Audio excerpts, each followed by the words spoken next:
రెండు సార్లు ఒకటే గుర్తులు ఒకటి రెండు పడకలు ఫ్యాన్ మీద నొక్కావా ఇప్పుడు 5 ఏళ్ళు వచ్చింది కదా మళ్ళీ 5 ఏళ్ళు ఈ పథకాలన్నీ కొనసాగుతాయి.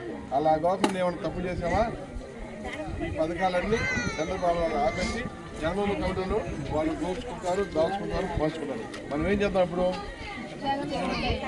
ఓటేనికి సిద్ధమా? సిద్ధం. జై జగన్, జై జగన్, వెళ్ళొస్తామా.